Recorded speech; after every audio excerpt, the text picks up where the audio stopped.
స్వచ్ఛమైన నాణ్యమైన గౌదర్పార్ పూజా ఉత్పత్తులు www.gaudarpar.com ద్వారా ఆన్లైన్ లో ఆర్డర్ చేయండి. మీ ఇంటిని దేవాలయంగా మార్చుకోండి.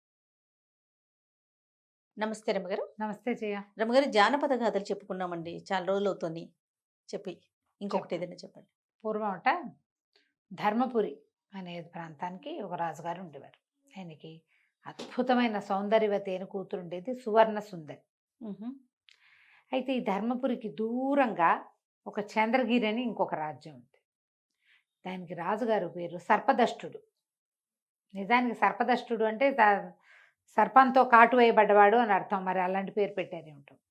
ఆ సర్పదష్టుడు వివాహితుడే కానీ ఈ సువర్ణ సుందరి అందరినీ విని ఈ పిల్లని పెళ్లి చేసుకుందామని భావించాడు. మీ అమ్మాయిని నాకు ఇచ్చి వివాహం చేయమని అడిగాడు. అడిగేసరికల్లా వీళ్ళు ఏం చేశారు, పిల్ల 16-17 ఏళ్ళది, ఆయన 40 ఏళ్ల వాడు. పైగా లేక ఒక పిల్ల. ఈ పిల్లకి ఎవరన్నా చక్కగా కుర్రవాడితో వివాహం చేస్తే ఈడు జోడు చిలకా గోరింకా చూడముచ్చటగా ఉంటారు. తర్వాత ఆ కుర్రాడు మన రాజ్యానికి రాజు అవుతాడు. అంతేగా. ఆల్రెడీ రాజ్యం ఉండి ఆ రాజ్యంలో అంత మంచి పేరు లేని సర్పదష్టుడికి ఇస్తే పిల్ల జీవితము పాడవుతుంది, మన రాజ్యము పాడవుతుందని ఈ ధర్మపురి రాజుగారు చల్లగా మేము మా పిల్లని మీకు ఇవ్వమండి చెప్పేశారు. ఉత్తరం రాసేశారు. నచ్చలా సర్పదష్టుడు మహాదుష్టుడు, మహాక్రూరుడు అని ఏదనుకుంటే అది అయిపోవాలి. అవురవురా నేను పిల్లని అడిగితే ఇవ్వనంటాడా, వీడి సంగతి చెప్దామని పెద్ద సైన్యంతో ఒక్కసారి వీళ్ళ మీద పడ్డాడు. పడేసి పట్టేశాడు. పడేయటం ఏమిటి, ఇక మొత్తం ఆ సైన్యం చాలా గట్టిది వాళ్ళది. ఆయన ఇంకెవరిదో స్నేహితుల సహాయం కూడా తీసుకున్నాడు. వీళ్ళ మీదకి వచ్చేసాడు. ధర్మపురి రాజు రాణి రాకుమార్తె సర్పదష్టుడికి దొరికిపోయారు. అయ్యో.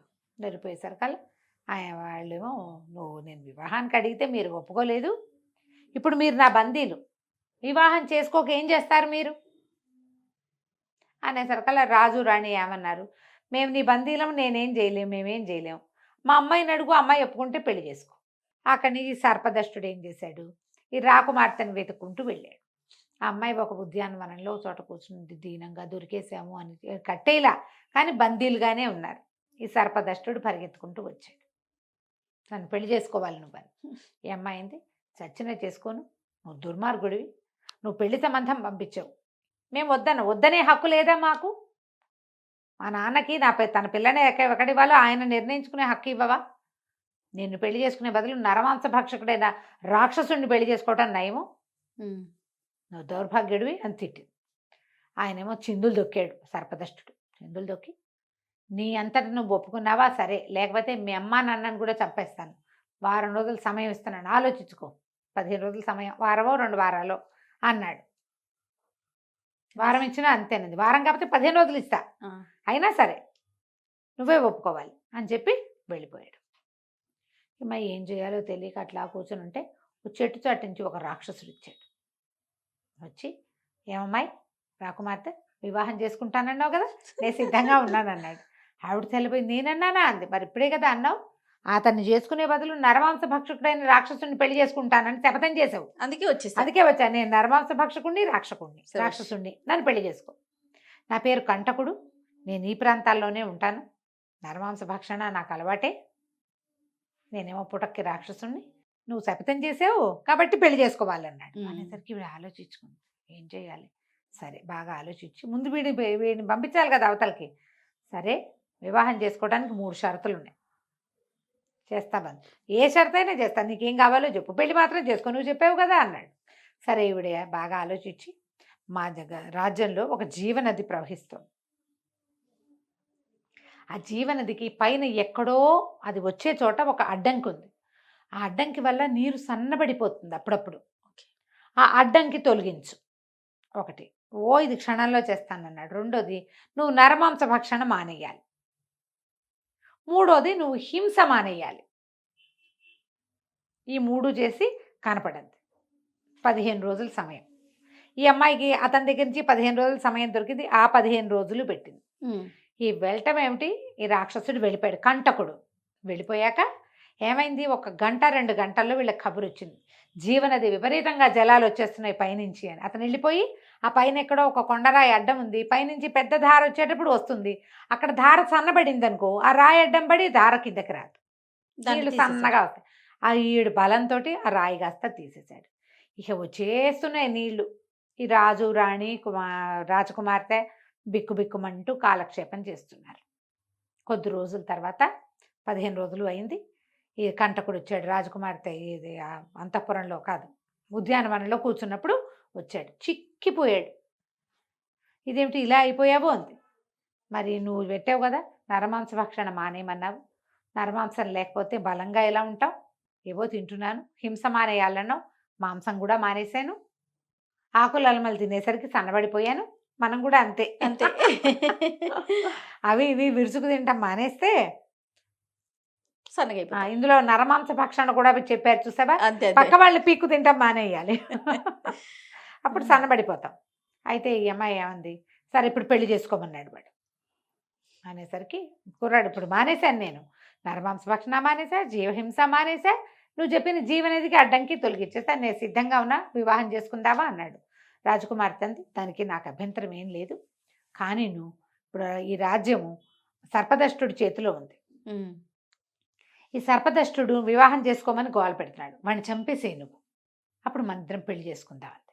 అనగానే రాక్షసుడు అన్నాడు, అట్లా ఎట్లా చంపుతాను, నువ్వు నన్ను జీవహింస మానేయాలన్నావు కదా, హింస, దానికి నేను పాల్పడను, దానికి పాల్పడకూడదు, హింస మానేసే షరతు మీదే కదా నువ్వు నన్ను పెళ్లి చేసుకుంటానన్నావు, వివాహం కోసం నేను మానేసా, ఆకుల వల్ల గడ్డి కాదని తింటున్నా, ఇప్పుడు వాడిని చంపడం అంటే హింస అవుతుంది, అది నేను చెయ్యను అనేసరికి ఈ అమ్మాయింది, అది కాదు వాడు నన్ను బాధ పెడుతున్నాడు, బాధ పెట్టినా సరే ఎవరినైనా చంపాలంటే అది హింసే అవుతుంది, వాడు నిన్ను బాధ పెట్టిని, వాడు నిన్ను వివాహం చేసుకొని ఏమైనా చేయని, నేను అతన్ని ఏదైనా చేయాలంటే హింస చేయాలి, హింస చేస్తే నీ షరతు నేను పాటించినట్టు, అప్పుడు నిన్ను వివాహం చేసుకునే అవకాశం నాకు ఉండదు, అంతే, కాబట్టి నేను చేయను అన్నాడు. ఈ అమ్మాయికి ఎంత ముచ్చటేసింది, ఓడి వీడు రాక్షసుడైనా పెట్టిన షరతులు పెట్టినట్టు పాటిస్తున్నాడే, మాట తప్పటం లేదు. సరే నన్ను కొంచెం ఆలోచించుకోనివ్వు అంది. ఈ లోపల ఏమైంది, వాడు ఆ పక్కనే నుంచుని ఉన్నాడు. ఆ సర్పదష్టుడు వచ్చాడు. 15 రోజులు అయింది కదా, వచ్చేసి రాకుమారి ఏంటి అమ్మాయి పేరు సువర్ణ సుందరి, ఏం ఆలోచించావు అనేసరికల్లా ఈ అమ్మాయింది, ఆహా నేను ఆలోచించాను, నేను పెళ్లి చేసుకున్నాను అనేసరికల్లా అతను అన్నాడు, ఎందుకు చేసుకోవంటే ఇతను పక్క నుంచి నుంచుని వాడు కనపడ్డాడు. వీడెవడు అన్నాడు. ఇతను నీలాంటి వాడే, నన్ను పెళ్లి చేసుకుంటానంటున్నాడు, కానీ నీలాగా దౌర్జన్యంగా కాదు, నిజాయితీగా పెళ్లి చేసుకుంటానన్నాడు, నేను పెట్టిన షరతులన్నీ ఒప్పుకున్నాడు, రాక్షసుడైన వీడే మంచివాడు నీకంటే అన్నది. అనేసరికల్లా నా ముందు నువ్వు ఇంకొకరిని పొగుడతావా, వీడంతూ చూసి అప్పుడు నేను పెళ్లి చేసుకుంటా, ముందు వీడు అడ్డం, ఇప్పుడు పెళ్లికి అప్లికెంట్స్ ఇద్దరు ఉన్నారు కదా, రెండో వాడిని చంపిస్తే మన దారి నిష్కంటకం అయిపోతుంది. ఈయన ఏం చేశాడు, ఈ రాజుగారు, ఈయన సర్పదష్టుడు, ఈ మొల్ల ఒక కత్తి ఉంది ఆయనకి నడుము పడ్డ దట్టికి, ఆ వరలోంచి కత్తి తీసి అని ఒక్క దూకాడు రాక్షసుడి మీదకి, నిన్ను చంపేసి అప్పుడు సువర్ణ సుందరిని పెళ్లి చేసేసుకుంటాను. ఈ దూకేసరికల్లా ఎప్పుడైతే తన మీదకి దూకాడో ఆ రాక్షసుడు ఏం చేశాడు, 2 చేతులతోటి మెడ పుచ్చుకుని పుట్టుకొని విరిచేశాడు మెడ, విరిచేసి విసిరేసరికల్లా రాకుమార్తె ఆశ్చర్యపోయింది. మరి ఇప్పుడు నువ్వు హింస చేసావు కదా అంది. ఇది హింస ఎందుకయింది, ఆత్మరక్షణ చేసుకున్నాడు, లేకపోతే అతను కత్తి పెట్టి పొడిచేవాడు. నా అంతటా నేను చంపితే హింస, వాడు నా మీదకి వచ్చినప్పుడు చంపితే హింస ఎందుకు అవుతుంది, హింస అవదది. ప్రాణరక్షణ ఏ జీవైనా చేసుకుంటుంది. ఇప్పుడు పులో సింహమో కొమ్ములు అన్నది ఏదైనా ఊరుకుంటుందా, అదే కదా, ఊరుకోదు, తిరగబడుతుంది. కుక్క కూడా కైమని పొట్టాడుతుంది మనం కొడితే దాన్ని. అనేసరికి ఏమై వీడికి ధర్మ సూక్ష్మాలు కూడా తెలుసు. సరే పట్టు, నువ్వు చాలా తెలివిగలవాడివి, నీకు పద్ధతి ఉంది, నీకు ధర్మం కూడా తెలుసు, పట్టు నేను నిన్ను వివాహం చేసుకుంటానని ఒప్పుకుని ఇక అక్కడి నుంచి పద మా నాన్నగారి దగ్గరికి వెళ్దామని ఆ కంటకుడు చేయి పుచ్చుకుని రాజుగారి దగ్గర తీసుకెళ్ళింది. వాళ్ళు నడిచొస్తూ హడిలు చచ్చారు జనమంతా. వీడు పెద్ద ఇంత పొడుగాటి వాడు, పళ్ళు కూరలు, ఒక అందంగానే ఉన్నాడు లావుగా, అప్పుడు ఉన్నంత లావు లేడు, కానీ వాడు రాక్షసుడి కూరలు కొమ్ములు, వాడి బట్టలు, వాడి నడక అన్నీ కనపడుతూనే ఉన్నాయి. అందరూ ఆశ్చర్యపోయారు. రాజుగారి దగ్గరికి వెళ్ళి చెప్పింది, నాన్న ఇతను కంటకుడు అనే రాక్షసుడు సర్పదష్టుడిని సంహరించాడు అనగానే ఆశ్చర్యపోయారు అక్కడ ఉన్న సైనికులు. అయ్యో మా రాజుగారు చచ్చిపోయారని, వాళ్ళ రక్షణలో ఉన్నారుగా, వాళ్ళందరూ పరిగెత్తుకుంటూ పోయారు. తీరా చూసి చచ్చిపోయిన రాజుగారు కనుక చచ్చిపోయాడంటే వాళ్ళు ఓడిపోయినట్టే. ఏం చేస్తారు, సేనలన్నీ పుచ్చుకుని వాళ్ళు వెనక్కి వెళ్ళిపోయారు. వీళ్ళ రాజ్యం ప్రశాంతంగా అయిపోయింది. రాజకుమార్తె అంది, నేను ఇతన్ని పెళ్లి చేసుకుంటాను నాన్న, ఇతని వల్లే మనకి సర్పదష్టుడి బాధ తగ్గిపోయింది అనేసరికి వాళ్ళ అమ్మ నాన్న అన్నారు, అయ్యో ఇదేమిటే, రాక్షసుని పెళ్లి చేసుకోవటం ఏమిటమ్మా, రాకుమార్తె అంటే పర్వాలేదు నాన్న, ఇతను నిజాయితీపరుడు, రాక్షసుడే నయం మనిషి కంటే. నేను మాట ఇచ్చాను, మాట తప్పను నేను. ఇతనేమో షరతులు పెట్టిన షరతులు తప్పకుండా ఉన్నాడు. నేను కూడా ఇచ్చిన మాట తప్పకుండా ఉంటా, పెళ్లి చేసుకుంటానని. సరే పెళ్లికి ఏర్పాట్లు చేశారు. రాజ్యంలో అందరూ ఆశ్చర్యపోతూనే పెళ్లి వేడుకల్లో పాల్గొన్నారు. రాక్షసుడికి చక్కగా మంగళ స్నానాలు, హల్దీ వగైరా మెహందీలు చేశారు. వివాహం అయ్యింది. వివాహం పెట్ల మీద కూర్చున్నారు.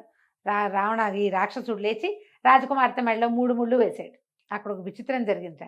రాక్షసుడు మాయమైపోయి వాడి ప్లేస్లో ఒక పెద్ద అందంగా ఉన్న కుర్రవాడు ఒకడు తయారయ్యాడు, వచ్చాడు. ఆశ్చర్యపోయారు అందరూ. రాకుమార్తె మరీ ఆశ్చర్యపోయింది. ఇదేమిటి నువ్వంటే, నేను మాళవ దేశపు రాజకుమారుణ్ణి, నా పేరేదో సింహదమనుడు. ఈవిడ సువర్ణ సుందరి, ఆవిడ సింహదమనుడు. నేను ఒకసారి అడవికి వేటకి వెళ్ళినప్పుడు అక్కడ ఒక దేవకామిని అనే ఒక గంధర్వకాంత కనపడింది. ఆమె నన్ను మోహించి నన్ను పెళ్లి చేసుకోమని తన దేశానికి రాజ్యానికి రమ్మని గంధర్వలోకానికి బాగా బతిమలాడింది. నేను మనిషిని, నేను అట్లా వేరే దేవయోనులు వివాహం చేసుకోము, అది వివాహం చెల్లదు అని నేను పదే పదే చెప్పాను. ఆమె ఒప్పుకోలేదు. నా తండ్రికి నేను ఒక్కడే కుమారుణ్ణి, నేను నిన్ను వీళ్ళని వదిలిపెట్టి పైకి వచ్చేస్తే మా రాజ్యం ఇదైపోతుందని ఎంత బతిమలాడినా ఆవిడ ఒప్పుకోలే. ఆవిడ కోపం వచ్చి రాక్షసుడి వైపు అని చెప్పించింది. కానీ తర్వాతే ఆమెకి నేను నచ్చాను కదా, ఆ ప్రేమతోటి ఆవిడ ఏమందంటే, ఎవరైనా రాకుమార్తె సంతోషంగా ఇష్టపడి నిన్ను పెళ్లి చేసుకుంటే నీకు మామూలు రూపం వస్తుందండి. బాగుంది.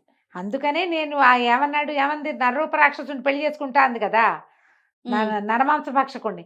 అందుకే వచ్చాను, నువ్వు పెళ్లి చేసుకుంటే నా రూపం మారుతుందని. నువ్వు పెళ్లి చేసుకున్నావు కాబట్టి నా రూపం మారిందని చెప్పాడు. హాయిగా మాళవ రాజకుమారుడు ఇక్కడ కూడా రాజ్యం చేస్తూ సంతోషంగా ఉన్నారు. కథ కంచికి మన ఇంటికి. రైట్ రమ్ గారు, నమస్తే. నమస్తే జయ.